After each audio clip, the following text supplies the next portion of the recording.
he knows already, but for your benefit, we've had the chance to interact before. He is here as part of the Global Achieving program, with which we've again, I interacted before, and I asked him in the elevator down here how he was enjoying that time, and he said, "I'm a changed person." I said, "Really? How has it changed?" I said, wait, let's hold that.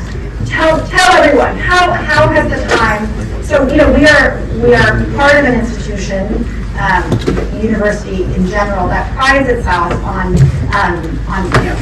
really spirited and open dialogue and debate, and in particular, at the Blavatsky School of Government, we believe that if we change government by just a little bit, we really are able to change the lives of many, many, many people.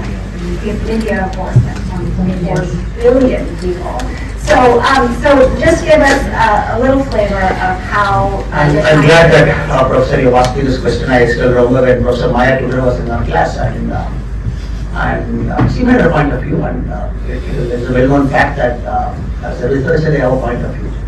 And it is also a fact that everybody will have a point of view because we look politics very closer. I'm still in the game inside. I remember a long conversation both of us had over emails. I wrote an email to Professor and she was kind enough to reply to me. Then I wrote an email. I believe that is the greatness of Oxford.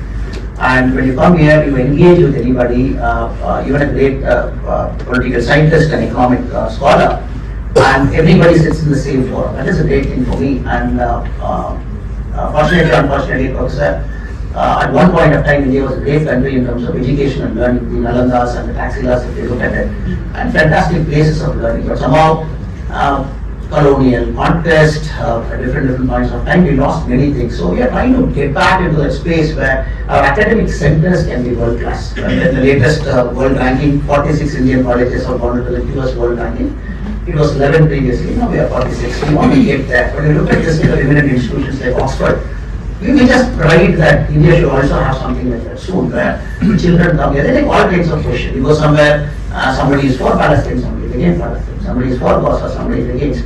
But when we talk to those kids, everybody has got a point of view, and it is not necessary that you should just shut somebody down just because he has got a different opinion. That is a big thing in Oxford. The second, for me, everywhere is the quality of resources Oxford has got, the libraries, the accessibility it gives you.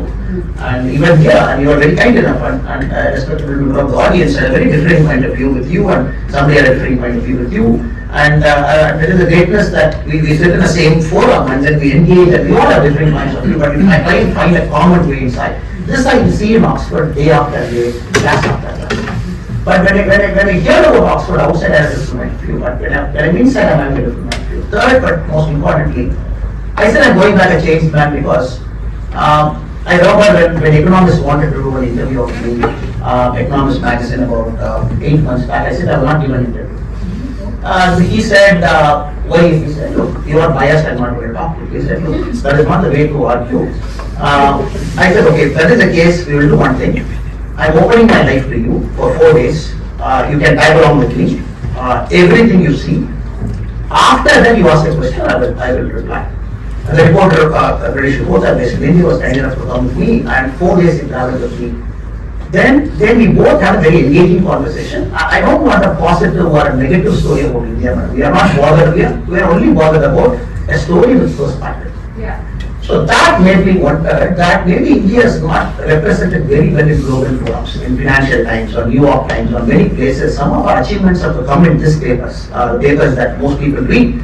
It is not that I can simply say I don't care what people in Zurich think, what people in London think, what people in Washington think, but actually you influence the money that comes into my country, the FDI that comes into my country is influenced. Go out, attack all the 3 indices. But all the 3 indices is a basis for World Bank to determine a country's governance mechanism based on which funds flow.